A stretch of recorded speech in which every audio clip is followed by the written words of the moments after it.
Thank you.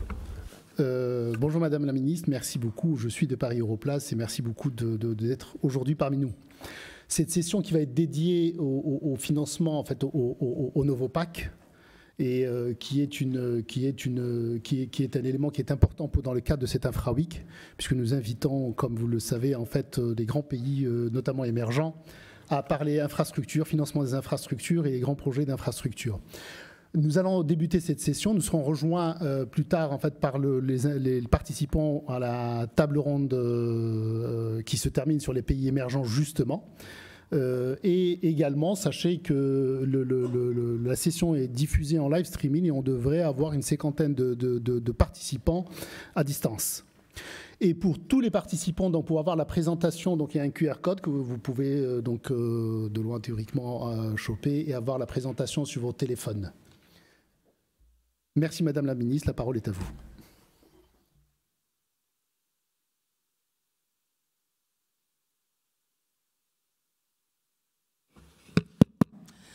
Boa tarde a todos que estão aqui presencialmente, os que estão virtualmente acompanhando esse painel da Paris InfraWeek. Eu queria, em primeiro lugar, agradecer aqui em nome do nosso presidente Luiz Inácio Lula da Silva, o governo francês e a Paris Europlace pelo convite feito ao Brasil para poder apresentar aqui como país de destaque nessa 7ª edição, para podermos apresentar o nosso plano, o grande plano de investimentos que faz parte da nossa Estratégia Nacional de Desenvolvimento. Eu sei que uma parte dos senhores esteve aqui de manhã, mas certamente os que estão virtualmente não estiveram. Então, de forma um tanto resumida, eu vou fazer uma primeira introdução. Então, peço desculpas a quem estava aqui de manhã, que eu vou repetir parte, somente uma pequena parte das medidas tomadas pelo governo do presidente Lula, e aí sim, na sequência, eu entro na apresentação do nosso programa de investimentos, o novo PAC. Eu acho que, em primeiro lugar, quer dizer, está aqui... Vou fechar a porta. Em primeiro lugar, está aqui... representa para o Brasil um momento importante, que o Brasil está voltando, né? A gente tem usado muito no Brasil, o Brasil voltou, né? Seja internamente, seja externamente. O relacionamento dos nossos dois países sempre foi, né, muito próximo, de longa data, e a partir de 2006 ele ganhou ainda maior relevância com a assinatura da parceria estratégica Brasil-França, que, à época, né, em 2006, ainda o primeiro mandato do presidente Lula com o presidente Chirac, e que tem dado frutos muito importantes, tanto, acho que para os dois países, né? A França tem um papel importante nos investimentos do Brasil, é o 3º maior investidor no Brasil, e, considerando os países em desenvolvimento, o Brasil é o 2º país em que a França mais investe, né? Então, tem aí um trabalho conjunto forte, e, no que se refere à infraestrutura, temos parcerias já de longa data, parcerias significativas na área de infraestrutura, especialmente na área de aeroportos, de energia elétrica, de óleo e gás, e no que se refere à indústria da defesa, especialmente o programa de submarinos. O presidente Lula assumiu no dia 1º de janeiro desse ano, então um pouco mais de 9 meses, e o centro da sua atuação, digamos assim, né, se concentra em 3 frentes diferentes. Primeiro, a retomada da normalidade democrática no país, né, a importância disso. Segundo, o restabelecimento dos programas de bem-estar social garantidores de direitos e, terceiro, uma estratégia nacional de desenvolvimento justa, solidária, soberana e sustentável. acho que é importante, no que se refere à retomada democrática, né, nessa primeira frente de atuação, falei de manhã, repeti aqui, a importância disso. Para vocês, para quem está na França, talvez não seja uma coisa tão forte, mas para nós certamente foi, porque, assim como nos Estados Unidos, né, os derrotados no processo eleitoral não aceitaram o resultado eleitoral e tentaram, inclusive, um golpe de Estado. Desliga os celulares, por favor. Mas, quer dizer, o presidente Lula, além de controlar isso com os demais poderes da República e com a sociedade civil organizada do nosso país, a democracia prevaleceu e ele segue num dos seus principais objetivos, que é trabalhar para a união do país, né, que essa divisão se dissolva com o tempo. Então, essa é uma questão importante para nós e se reflete também em outros países. Em relação à segunda frente de atuação, que é a questão do restabelecimento do estado de bem-estar social, nós retomamos políticas importantes, políticas sociais importantes. A mais importante delas, infelizmente, voltou à pauta, que é a fome no Brasil, que nós tínhamos superado, né, saído do mapa da fome com as iniciativas que foram desenvolvidas durante os nossos governos, mas, infelizmente, isso retrocedeu, porque algumas políticas fundamentais sociais foram deixadas de lado, mas o período da pandemia fizeram com que nós tivéssemos 33 milhões de brasileiros vivendo em situação de fome. Então, voltou a ser, como foi no primeiro mandato do presidente, uma prioridade absoluta, mas podemos aumentar os recursos também de saúde e educação fundamentais para a população, né, para o dia a dia da população, mas trabalhamos também com a proteção de mulheres, dos negros e da população indígena, né. Em relação às mulheres, foi aprovado, por exemplo, uma coisa que sempre lutamos para que acontecesse, que é aprovar em lei a salário igual para trabalho igual, né, entre homens e mulheres. Foi aprovado esse ano rapidamente, né? O presidente enviou, acho que no começo de maio, o Congresso já aprovou. Em relação aos negros, a questão de cotas, a renovação de lei de cotas, também criada em nossos governos, mas também o estabelecimento de uma cota de 30% para a direção, para os cargos de direção do governo federal, né, que temos que ter 30% de negros nos altos cargos de direção federal.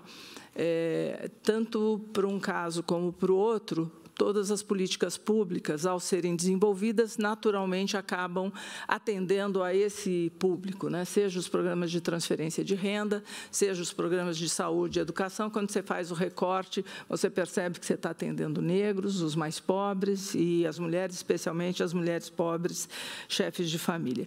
Além do que, em relação às populações indígenas, a gente interrompeu o genocídio Yanomami, ainda em janeiro. Houve um esforço conjunto do governo para dar suporte para aquela situação terrível que estava na terra indígena Yanomami, e 6 novas terras indígenas já foram homologadas nesse período. Enfim, é um trabalho de reconstrução. O slogan do governo do presidente Lula é reconstrução e união. Acho que dá bem a tônica do que vivíamos no Brasil, e a gente, então, já, digamos, fez a lição de uma parte importante da lição de casa de reconstrução para a gente poder seguir adiante. Acho que um outro elemento chave para o governo é a recuperação econômica, né? Um desafio importante para o governo brasileiro, que vive um período longo de estagnação econômica. E, em janeiro, a previsão de crescimento do PIB era de apenas 0,78%, né, menos de 1%. Hoje, a previsão de crescimento ainda de 2023 já está em 2,92%, né, pelo que aconteceu. Então, houve quase 4 vezes maior a previsão de crescimento do PIB esse ano em relação ao que estava sendo previsto no dia 6 de janeiro, que é a data que eu trago aqui. Então, isso acho que representa um pouco da confiança na política econômica do governo, nas medidas que estão sendo adotadas e na realidade concreta que está demonstrando a capacidade do país de sair da situação difícil em que estava. Mesma coisa aconteceu com a inflação, que teve uma queda substantiva. Essa queda se concentrou no preço dos alimentos, também um elemento chave, especialmente para a população mais pobre, que é mais afetada por esse tipo de inflação. Já foram criados mais de 1 milhão de empregos nesses 9 meses, também importante para, né, que anda junto, né, com o crescimento do PIB, na verdade. E foram lançados estou esquecendo de mudar aqui, foram lançados os pilares aí da transição ecológica, assim como na França, assim como em muitos países, nós também temos esse compromisso de fazer a descarbonização da economia, o compromisso de garantir as condições de sustentação do nosso planeta. Sabemos que o Brasil tem um papel importante, o presidente Lula coloca isso no seu leque de prioridades, especialmente na agenda internacional e, claro, com reflexos na agenda nacional.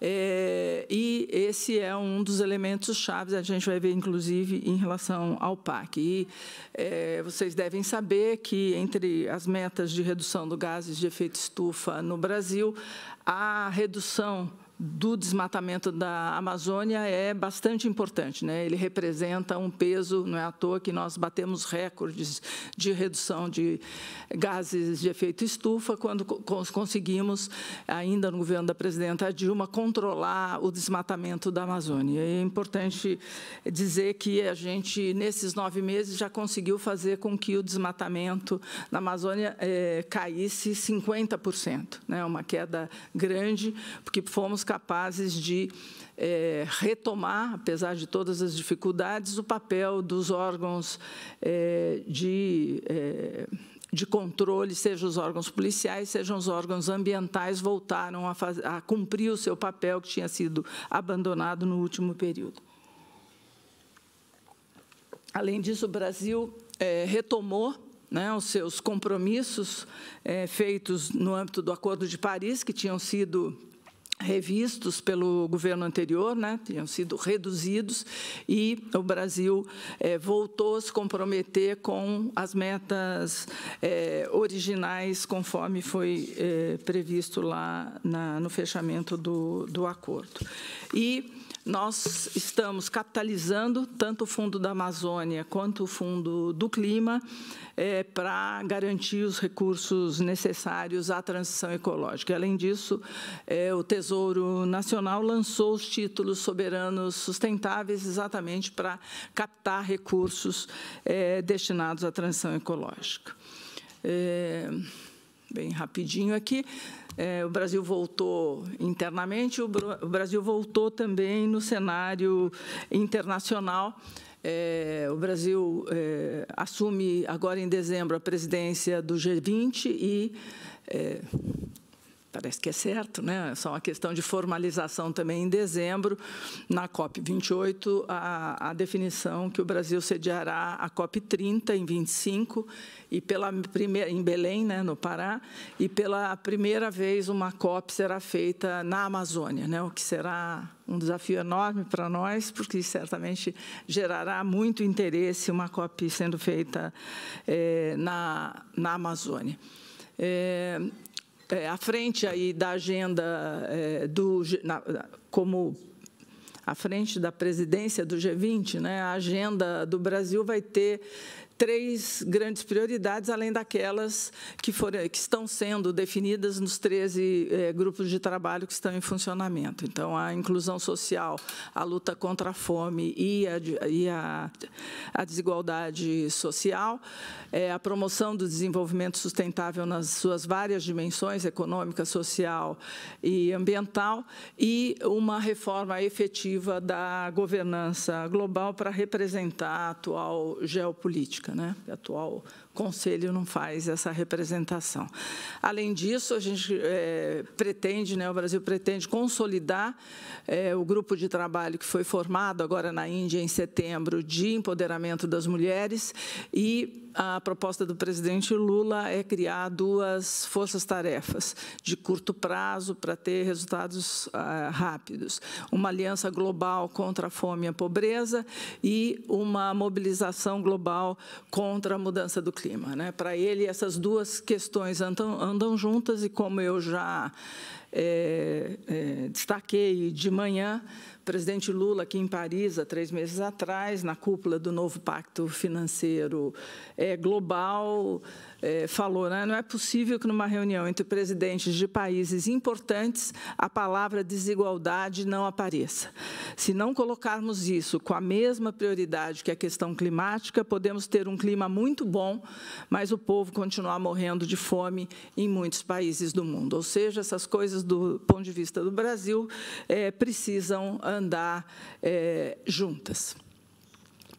Como eu disse no início, né, nós estabelecemos uma estratégia nacional de desenvolvimento com 4 adjetivos, né, justa, solidária, sustentável e soberana. E, de maneira simplificada, eu poderia dizer que ela pode se estruturar em 4 grandes blocos. Né? O primeiro, de estado de bem-estar social garantidor de direitos, como já falei aqui. Segundo, uma questão importante para o Brasil, a questão da neoindustrialização, né? Não estamos chamando de reindustrialização, mas de neoindustrialização, porque não temos que voltar ao que a indústria era, mas dar um passo adiante, considerando a descarbonização, considerando a necessária transição digital que os processos produtivos precisam passar. Um terceiro item que diz tudo em relação ao que estamos fazendo aqui, que é modernizar e ampliar a infraestrutura brasileira, e um quarto, que é avançar no desafio histórico de acelerar a transição para uma economia de baixo carbono, que também é um desafio que nos une a todos. Falado essa primeira introdução de um pouco o Brasil voltou, né? O Brasil não é o mesmo do ano passado, e eu acho que a escolha do Brasil para estar nesse evento tem a ver exatamente com isso, né? Que acho que o presidente Lula tem vocalizado permanentemente essa interlocução internacional e feito na prática, dentro do Brasil, a implementação das medidas iniciais dessas 4 grandes frentes de trabalho. Uma das...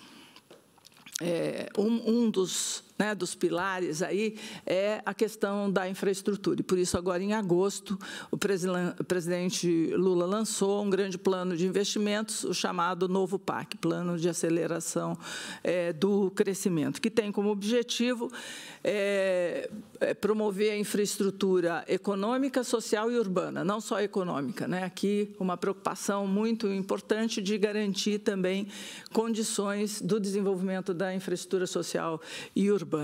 O crescimento do investimento público e privado, né? Acho que disso eu vou falar daqui a um pouquinho mais, a criação de empregos, de melhores empregos, né, do que a gente chama de emprego decente, como define a Organização Internacional do Trabalho, e também garantir uma maior competitividade para a economia brasileira. Então, a gente vê, acho que é um consenso bastante grande da importância do investimento para garantir, né, a volta do crescimento econômico, criar empregos de qualidade e melhorar a competitividade de qualquer país. Acho que é importante dizer que o novo PAC tem 3 elementos que eu considero extremamente importantes, diriam bases do novo PAC. Né? O primeiro é a forte parceria entre o setor público e o setor privado. Do nosso ponto de vista, não dá para optar de ter só investimento público ou só investimento privado. Do nosso ponto de vista, é necessário compor esses dois tipos de investimento, porque acho que está mais do que comprovado que um sem o outro não consegue garantir o crescimento econômico que nós temos expectativa. Então, do nosso ponto de vista, é necessário compor essas duas coisas, isso é muito forte, a gente vai ver adiante no conjunto de investimentos com a iniciativa privada, especialmente através de concessões que estão previstos no âmbito do PAC. O segundo elemento-chave, aí, como base do novo PAC, é o compromisso com a transição ecológica, né? Acho que ele é fazer infraestrutura tendo em vista a necessária transição ecológica que o nosso país precisa fazer. Eu vou dar 3 exemplos de como é que isso se concretiza, né? Primeiro, que 80% da nova geração de energia no Brasil vai ser energia limpa e renovável, 80%. Não será 100%, porque nós tínhamos já investimentos em andamento e que, analisados, não valia a pena não concluir. Né? É só por isso, senão seria 100%. Lembrando, né, que quase metade da matriz energética brasileira já é renovável, enquanto a média mundial é de cerca de 15%. Quer dizer, a situação do Brasil já era bastante superior, digamos assim, mas a gente segue nessa trilha. Então, 80% de toda a nova energia gerada será com eólica, voltaica e outros mecanismos. Uma outra questão é a importância dos investimentos em combustíveis de baixo carbono, que também o PAC prevê. Lançamos, inclusive, o projeto Combustível do Futuro, foi recém-lançado pelo presidente, exatamente para incentivar esse tipo de combustível. E, terceiro, investimentos para garantir maior resiliência das cidades. Como é que as cidades se adaptam às recorrências de desastres oriundos da mudança do clima, que a gente está vendo em todo o mundo. No Brasil não é diferente, tá? Com seca, onde normalmente chove muito, e com muita chuva, onde normalmente chove menos. Então, nós sofremos esse mesmo tipo de problema, e aí o PAC tem um conjunto substancial de recursos para promover investimentos que garantam proteção de encostas, que garantam drenagem dos grandes rios nas cidades, para evitar ou para minorar, no mínimo, garantir a resiliência das cidades, a convivência com essas situações. E a terceira base, que eu acho que é importante, é o compromisso com a neoindustrialização, como esses investimentos podem ser capazes de alavancar a neoindustrialização do país. Ou seja, para pegar um exemplo da eólica que estava sendo conversada aqui, nós fizemos um investimento importante de ter conteúdo nacional, e hoje uma série de empresas de outros países produzem uma parte, pelo menos, dos equipamentos das usinas eólicas no Brasil. Acho que isso é o movimento geral que todos estão fazendo, e nós também faremos como este investimento ser capaz de, por um lado, garantir a transição ecológica, mas, por outro, também favorecer a neoindustrialização do país. Normalmente, essa, digamos, seria a terceira versão do PAC, porque já houve 2 versões anteriores de planos de investimento. Normalmente é visto como um conjunto de obras de infraestrutura a serem realizadas, mas, mesmo nos outros momentos, o PAC sempre foi um conjunto de investimentos importantes, públicos e privados, mas também um conjunto grande de medidas institucionais. E por quê? Alguém pergunta, para quê? Porque elas são fundamentais para alavancar tanto o investimento público como o investimento privado. Então, eu vou falar daqui a pouco, são 173 medidas institucionais previstas para serem implementadas, algumas delas já estão no Congresso Nacional para aprovação, outras estão sendo elaboradas, que são para facilitar, falo disso daqui a pouquinho.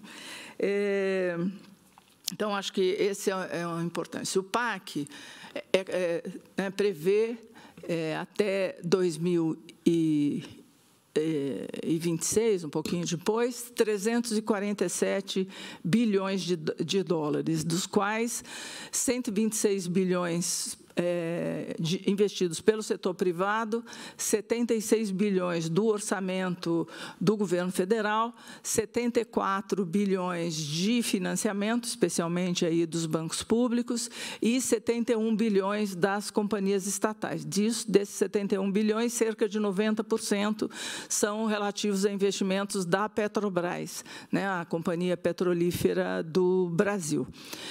No caso da Petrobras, ela faz seus planejamentos regularmente, deve fechar o próximo planejamento agora no mês de novembro, e onde novos investimentos serão incorporados na carteira, porque, infelizmente, o governo anterior começou um processo de privatização dessa empresa. Então, a nossa visão é de que ela é um patrimônio importante do país, fundamental para garantir uma série de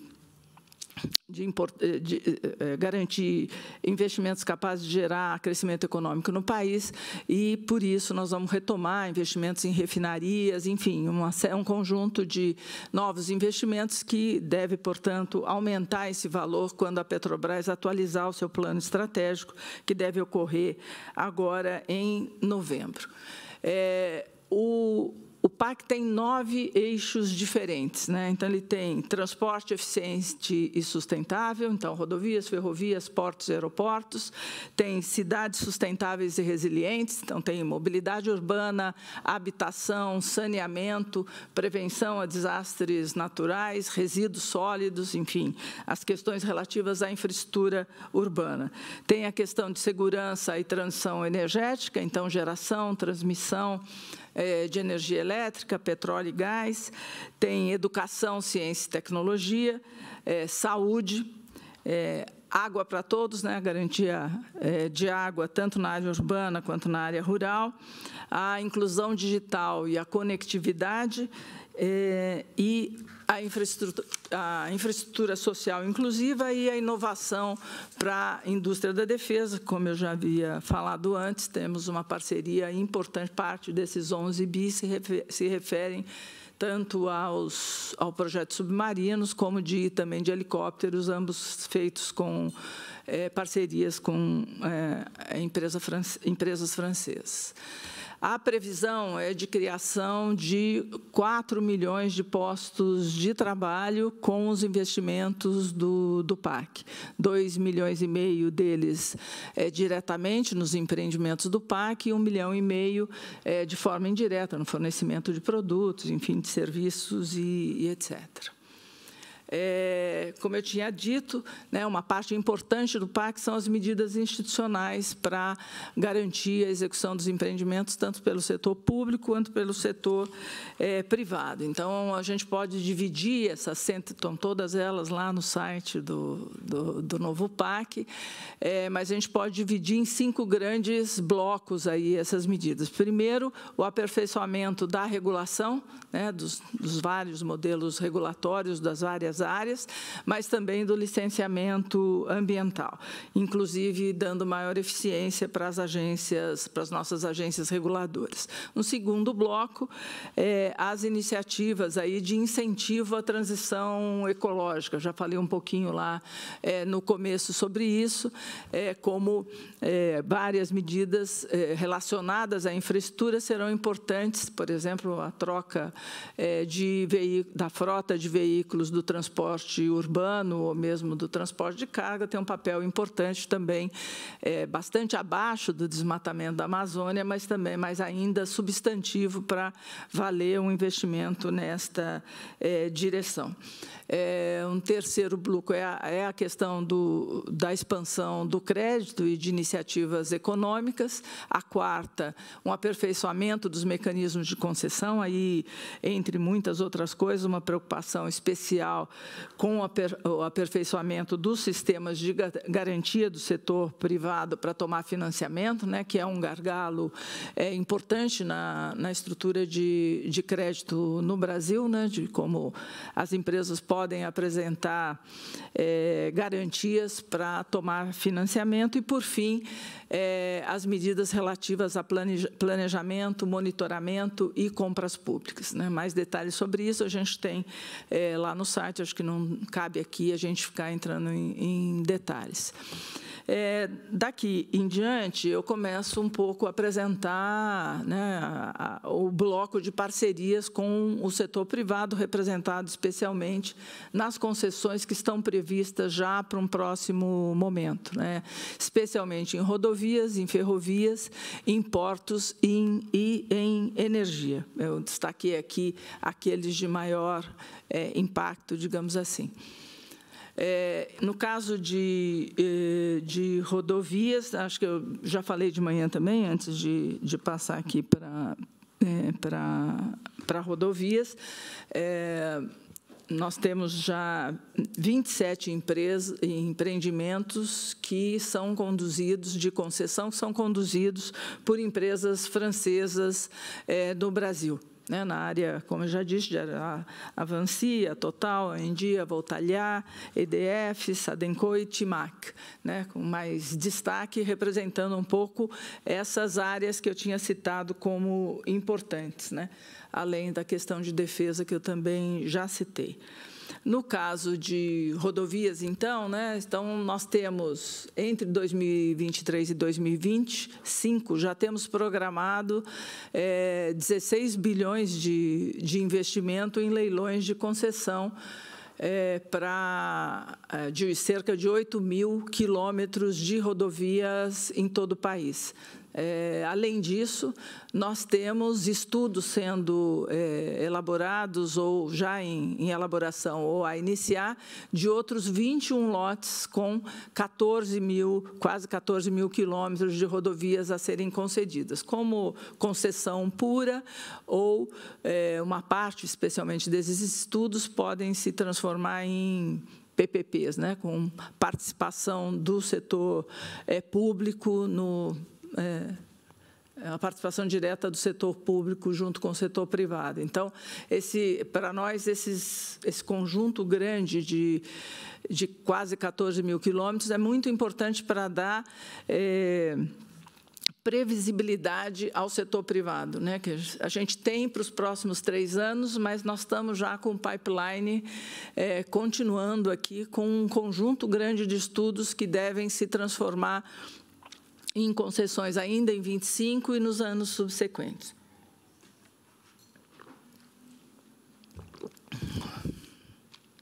Então, aqui, ainda esse ano, teremos 2 lotes, já foram 2 lotes feitos antes de hoje, mas temos 536 quilômetros de rodovias que serão feitas ainda no ano de 2023. Em 2024, são 10 lotes, 5.600 quilômetros, também sempre no centro-sul do país, na área mais à esquerda, que é onde que está a produção de grãos, então é importante para a distribuição para os portos. E em 2025, a gente já tem 3 lotes previstos de concessão, 1.700 quilômetros no sul do país, mas acreditamos que parte dos estudos que já estão em andamento devem se incorporar e, digamos, rechear mais alguns lotes no ano de 2025 ainda. No caso de ferrovias, nós estamos com estudos de concessão de quase 26 mil quilômetros, 10 mil dos quais para a construção, né? Então, investimento que sai do zero, a ferrovia ser completamente construída. E, no caso, além disso, temos 16 mil quilômetros para relicitação, porque temos vários contratos que estão se encerrando nos próximos anos, então, eventualmente, eles deverão ser relicitados no próximo período. Na área de portos, nós temos 31, mais imediatamente, isso deve também ser engrossado com os estudos que estão em andamento, mas teremos 31 terminais em 2, 4, 6, uns 15 portos brasileiros, e uma obra grande, que é o túnel submerso no maior porto da América Latina, que é o Porto de Santos, né, em São Paulo. Então, vai ser feito lá um túnel submerso, e esses investimentos todos devem chegar à casa de 4 bilhões de dólares. No caso de transmissão de energia, a gente tem leilões todos os anos. Esse ano ainda já foi feito um leilão, esse ano ainda teremos leilões no valor de 4 bilhões, em 2024 outros 4 bilhões, e em 25 e 26 temos uma previsão de leilões no montante de 10 bilhões cada um. Então, em 2023 temos 3 lotes, né, juntando o Nordeste com o Sudeste brasileiro, e no ano que vem teremos 15 lotes concentrados ali no Nordeste, onde tem se concentrado a maior parte dos investimentos, dadas as características especiais das usinas eólicas no Brasil, né? As vantagens competitivas da região são importantes, não é à toa que tem uma concentração aqui de linhas de transmissão nestas regiões. E, por fim, a Petrobras, né? Então, a Petrobras, acho que vocês conhecem, é a 6ª maior empresa do mundo em reservas provadas de óleo, e é a 8ª maior em produção. Então, ela é uma empresa bastante grande, né, e que tem compras de serviços e equipamentos por ano na casa dos 42 bilhões de reais, né? Desses, 24 bilhões são feitas no próprio Brasil e outros 18 bilhões são feitas em outros países. Aqui, antes desse novo planejamento estratégico da Petrobras, que a gente espera que esse número vá ser bastante ampliado, dadas as diretrizes que o planejamento da companhia está sofrendo.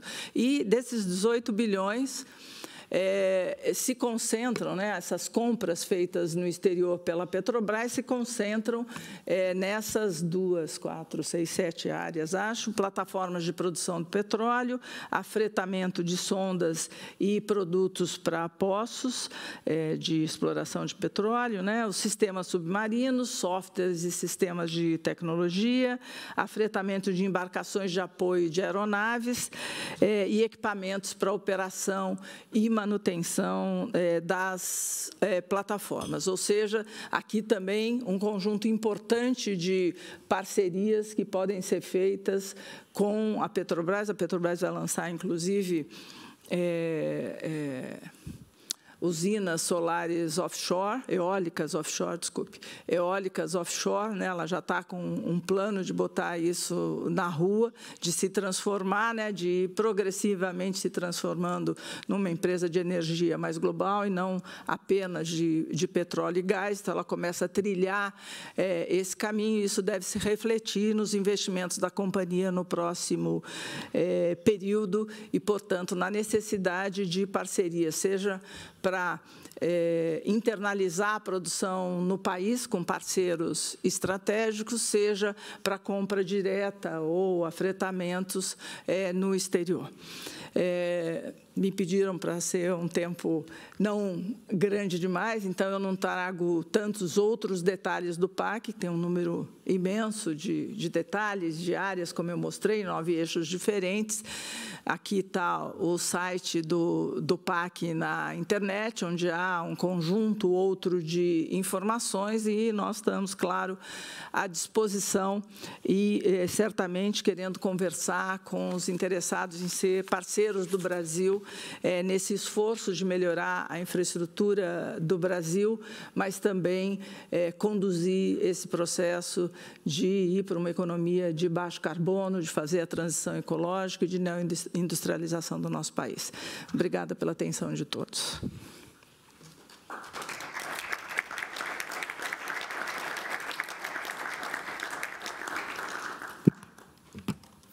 Merci beaucoup, Madame la Ministre. Alors, je retiens en fait deux grandes idées. Merci beaucoup pour cette présentation détaillée, très détaillée, et l'importance en fait du nouveau PAC, effectivement impressionnant, 300 milliards. Je retiens également en fait une phrase qui n'est pas dans le nouveau PAC et que vous aviez citée: le Brésil est de retour. Et nous en sommes ravis. Et je vais aller sur, permettez-moi, je picote. Et je vais aller également en fait sur un autre chiffre en fait qui est de 126 milliards d'investissements privés. Si vous permettez, je vais donner la parole à Marie-Laure Mazot, qui est un fonds français qui a récemment, Marie-Laure, tu me corriges, un fonds français qui a récemment investi au Brésil, de partager avec l'auditoire son expérience du Brésil. Et puis, on fera un tour de table et enfin, en tout cas, pour ceux qui souhaitent poser des questions, on fait un petit échange avec la salle. Merci beaucoup, Karim. Madame la Ministre, enchantée de faire votre connaissance et désolée de mon retard, mais j'étais sur un autre panel. Voilà, je suis directrice générale de STOA, qui est un fonds d'investissement de la Caisse des dépôts et de l'AFD, et qui a aujourd'hui assez récent, hein, et qui a 3 investissements au Brésil assez majeurs, dont on est tout à fait fiers. 2 dans l'énergie, dans le nord-est avec l'entreprise Voltalia, sur l'énergie éolienne et solaire, donc ils sont en opération. 352 mégawatts d'éolien et 320 pics de solaire. Et je suis très contente de voir les programmes de lignes de transport de T-Line qui sont prévus, parce que effectivement, et vous le savez, il y a eu quelques petits sujets récents, puisque la consommation est dans le sud du pays et tous les développements massifs d'énergie renouvelable se sont produits et sont dans le nord, puisque à la fois on bénéficie d'un ensoleillement et je dirais des conditions de vent exceptionnelles dans ce pays. Donc j'aimerais effectivement que vous élaboriez sur la capacité des entreprises privées à aller justement sur cette partie transport de ligne, parce que c'est vraiment essentiel et on le voit dans de nombreux pays. Nous sommes aussi présents à côté d'Acciona sur la ligne 6 du métro de São Paulo, donc qui est en phase de construction. 2,7 milliards d'investissements public-privé, avec une très grosse participation du BNDES au financement de cette opération, à la fois en subvention avec l'État de São Paulo qui subventionne plus de la moitié, et puis un financement à recours limité. C'est le premier qu'on a mis en place avec eux sur la partie construction. On est, nous, très très ouverts à pouvoir participer à la suite. Le BNDES fait un travail formidable dans ce domaine-là. Je pense qu'il y a quand même besoin, parce qu'il y a des nouveaux appels d'offres qui sont sortis vis-à-vis des entreprises internationales, de pas mal de dialogues pour s'assurer notamment, et je pense au TIC, qui est São Paulo Campinas, donc la ligne São Paulo Campinas. Il y a besoin en fait de bien connaître l'existant sur ces projets-là, et pour nous permettre à des entreprises de prendre le risque de reprendre les actifs existants et de les réhabiliter et d'offrir un service à la fois qui soit, je dirais, de qualité, sécuritaire, parce que c'est clair, et avec un équilibre aussi financier qui soit, je dirais, adéquat pour à la fois ceux qui apportent la partie service public et puis les investisseurs financiers qui sont autour de table. Voilà.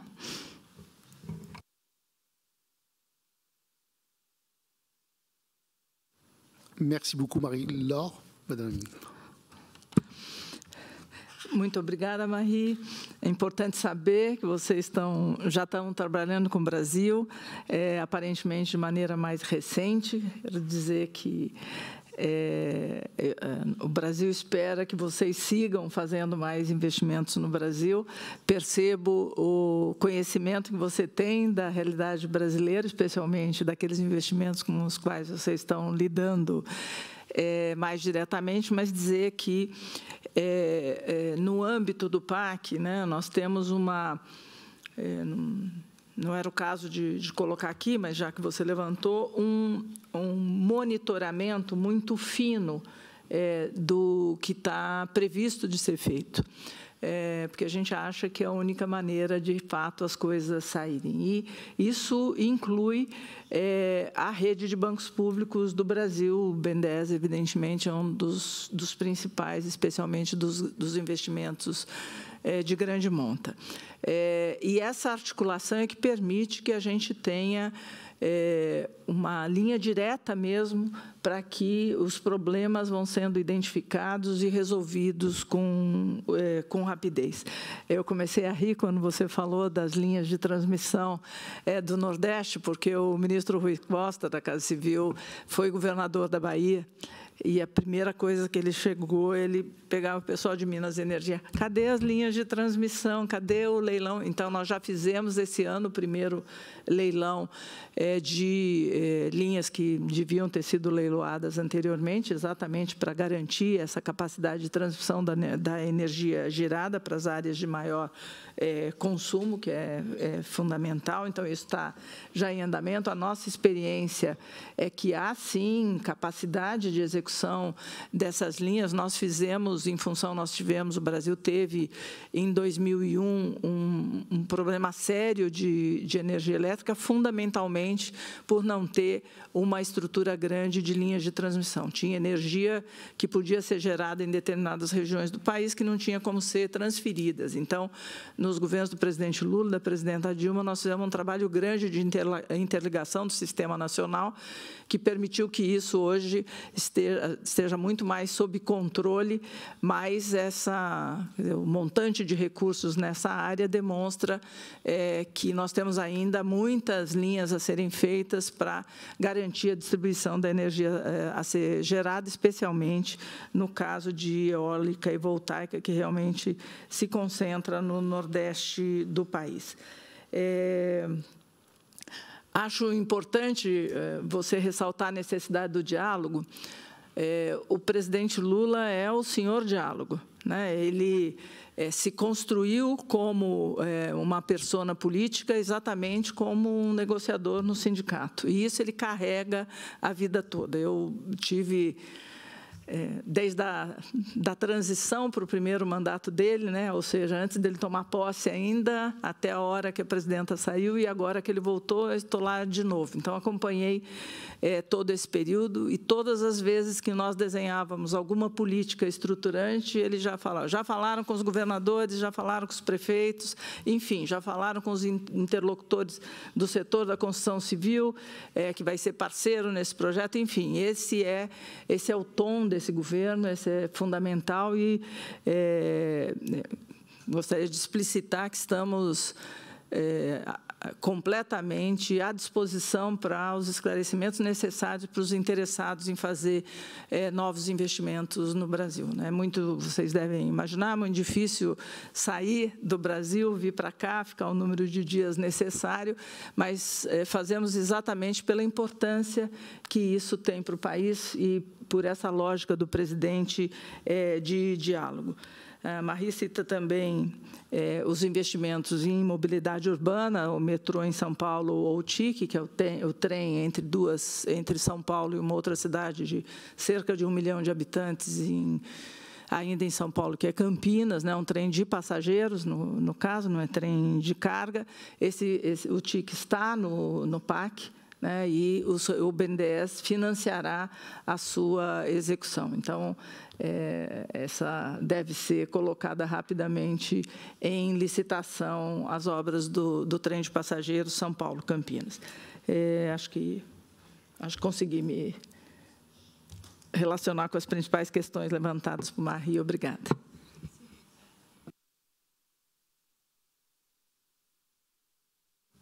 D'autres questions?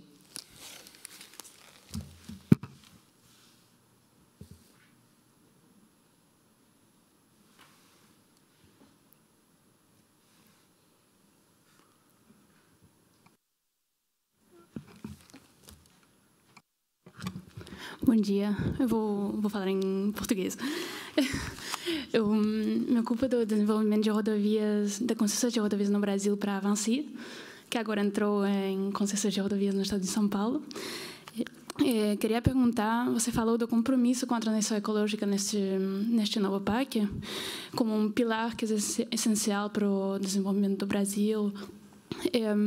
Queria perguntar como vocês planejam integrar esse compromisso com a transição ecológica nos novos contratos de concessão de infraestruturas que vocês estão leiloando agora. Então, nós estamos estabelecendo uma série de protocolos para que os novos estudos já incorporem esses elementos. E isso vale para as concessões, mas vale também, nós reservamos, deixa eu ver, 3 bilhões de dólares para infraestrutura urbana nas cidades ou infraestrutura social, por exemplo. Hoje estamos fazendo lá uma reunião com os prefeitos do país inteiro, então, agora há pouco, tinha mais de 5.000 pessoas assistindo a live de esclarecimento sobre isso. Mas, por exemplo, no caso das unidades de saúde, das creches, das escolas, que tinham já um modelo pré-definido, foi orientado que se incorporasse reuso de água, uso de energia solar e outros mecanismos de descarbonização. Estamos trabalhando nas medidas institucionais de como a questão da reciclagem dos materiais de construção, como é que a gente, de fato, começa a incorporar esses mecanismos em todas as frentes de infraestrutura. Então, isso virou, nós temos que dar o exemplo. Então, se o governo não dá o exemplo, o privado não se sente como fazer, a não ser que o produto dele dependa desse carimbo de sustentabilidade. Então, essa é uma orientação que todas os nossos investimentos em infraestrutura incorporem esses elementos de sustentabilidade. Obrigada. É bom ouvir o português. E fala bem. Olá, ministra. Pois não. Obrigado pelo seu tempo estar aqui com a gente. A minha pergunta é, há possibilidade ou previsão de inclusão de algum trem de alta velocidade, em especial o Rio-São Paulo, que é a linha mais óbvia, no novo PAC? Há essa possibilidade, previsão disso? Muito obrigado. Nesse momento, nós não colocamos isso como uma das prioridades. Não está descartado isso ser retomado, essa é uma necessidade, é um trecho que haveria sustentabilidade para esse tipo de transporte, mas melhor, é o típico trecho que tem alta carga, muita gente fazendo trecho, muito a trabalho, mas também por turismo, e que vale a pena o investimento no transporte ferroviário, que de passageiros é praticamente inexistente no país. Então, se tem um lugar no Brasil que daria para fazer, realmente seria Rio e São Paulo. No entanto, neste momento em que o país está retomando crescimento, nós consideramos outras prioridades que estão refletidas nesse novo PAC. Como a gente diz, o novo PAC é dinâmico, o nosso presidente é muito otimista, e ele fala que o país vai crescer mais do que estão dizendo, como demonstram já esses 9 meses, e a gente acredita que, com essa evolução, será possível pensar outros investimentos, quiçá a gente possa voltar para esse projeto que acho que importante para o desenvolvimento do país, mas, por enquanto, ele está lá. A gente de olho nele, mas não nesse momento. Tá bom. Obrigado. Bom dia, eu vou falar português também. Eu gostaria de saber se alguém quiser vir para o Brasil para fazer reciclagem de eólicas e tudo isso em novo compósito. Você tem alguma coisa já organizado com o governo para facilitar novas tecnologias com emissão, tudo isso, para fazer os testes, ou a papelada é complicada?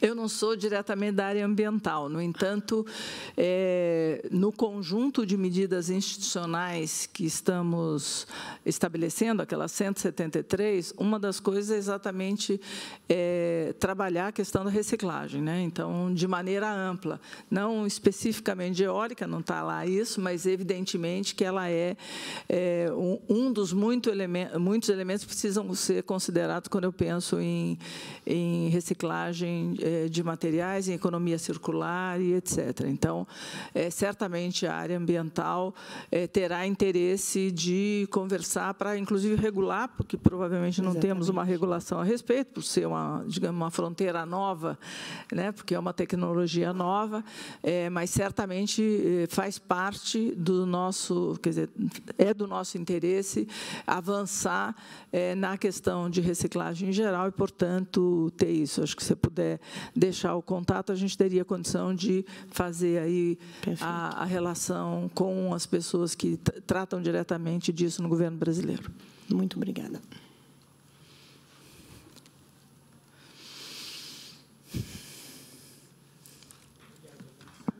Ministra, uma pergunta se como esses projetos vão ser estruturados de maneira técnica, financeira e jurídica.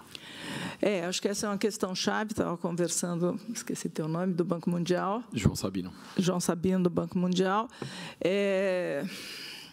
Como eu coordenei edições do PAC anterior, durante a campanha eleitoral, nós fizemos muitas interlocuções com o setor privado no Brasil, para discutir, né, a posição do presidente Lula de fortalecer as concessões no país, né, como essa base que eu já falei aqui de composição do investimento público e do investimento privado, da necessidade dos dois. E um dos elementos que eu acho que é crítico para que esse volume de concessões vá para a rua é exatamente a capacidade de estruturação de concessões no Brasil. Acho que a gente conta hoje, a gente tentou várias iniciativas, o BNDES estruturou para isso, a Caixa também a Caixa Econômica Federal também para projetos subnacionais também se estruturou, iluminação pública, resíduos sólidos, etc.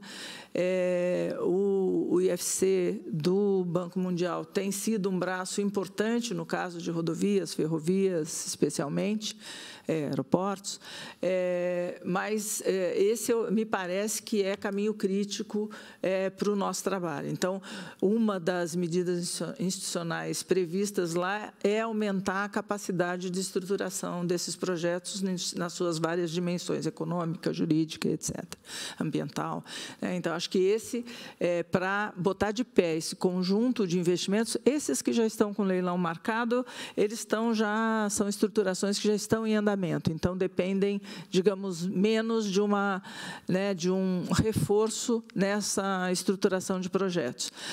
Mas esse é uma coisa que nos preocupa e que estamos olhando com lupa para gerar condições, inclusive do ponto de vista jurídico, com o Tribunal de Contas da União, de gerar novos mecanismos que facilitem, sem perder segurança, sem perder eficiência, mas que facilitem um pouco esse processo para a gente ganhar maior velocidade que foi possível fazer até esse momento.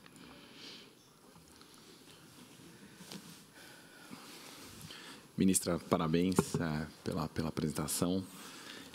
Eu queria dar sequência nessa pergunta em relação à estruturação e trabalhar um pouco também no outro lado do Brasil Voltou, que bom, acho que tem uma parte política e agora é transformar isso em investimento prático e um pouco da estratégia do Brasil para conseguir atrair mais investidores que ainda não estão no país. E acho que a iniciativa desse evento faz isso, mas acho que tem uma necessidade ainda maior para tudo que o programa pretende alcançar. Então, acho que seria interessante ouvir um pouco mais em relação a isso. E uma outra área que eu não vi, que era de saneamento, que eu imaginei que poderia estar no PAC, mas por algum motivo seria interessante ouvir, que acho que também é uma área sensível para o país. Sem dúvida, o saneamento é uma área importante. Temos um desafio importante pela frente, talvez um desafio que tem uma meta de universalização do saneamento no Brasil até 33. que é muito difícil, pela natureza dos investimentos a serem feitos, menos pelo volume, mas mais pela a dificuldade realmente operacional de executar isso tudo, reunida com os grandes players do mercado brasileiro de saneamento privado. Eles dizem, não, nós temos um monte de gargalos, seja de insumos a serem produzidos no Brasil, enfim, uma quantidade enorme de dificuldades. Mas eu não falei de saneamento aqui, porque o saneamento não é uma política federal, né? A atribuição do saneamento no Brasil está a cargo dos municípios, não é nem dos estados, né? É dos municípios. Portanto, o ente que faz a concessão é o ente municipal. Então, a gente tem, às vezes, os estados fazem isso em nome dos municípios. Por isso, isso não está muito na nossa governabilidade. No entanto, o BNDES tem uma expertise já em estruturação de saneamento no país e vai seguir fazendo essas estruturações a pedido de estados e municípios. Como eu falei, um dos nossos objetivos é a parceria público-privada nos empreendimentos federais, por isso eu trouxe aqui aqueles que são de responsabilidade do governo federal, energia, transporte, né, de grande escala. Mas um outro objetivo nosso é apoiar estados e municípios para começar a ganhar maior velocidade as concessões e PPPs estaduais e municipais. Tem um espaço gigante para isso no país, né? 85% da população brasileira mora em cidades, né? Então, só 15% dela mora no campo. Então, isso significa uma exigência de serviços urbanos muito grande. Parte importante deles pode ser feita em parceria com a iniciativa privada. Então, esse está lá nas medidas institucionais, montar, estava falando com o João, inclusive, por exemplo, na área de hospitais, na área de educação, PPPs, digamos, um modelo mais geral, né, que pode ser adaptado para a situação de cada região, de cada local, e, com isso, a gente conseguir ter uma maior velocidade para fazer esses investimentos. Então, acho que isso está no nosso horizonte, sabendo que a governabilidade disso não é nossa, não somos nós que podemos induzir, mas, se a gente não der condição, vai ser mais difícil dos entes da federação poderem desenvolver esse tipo de atividade. Então, está no nosso horizonte ser motores desse processo. Merci beaucoup, Madame la Ministre. Merci pour la qualité et la profondeur de vos interventions. Obrigado a todos, especialmente aos que perguntaram, porque me dão a oportunidade de falar mais sobre o assunto, e a todos que nos acompanharam também pela internet. Muito obrigada.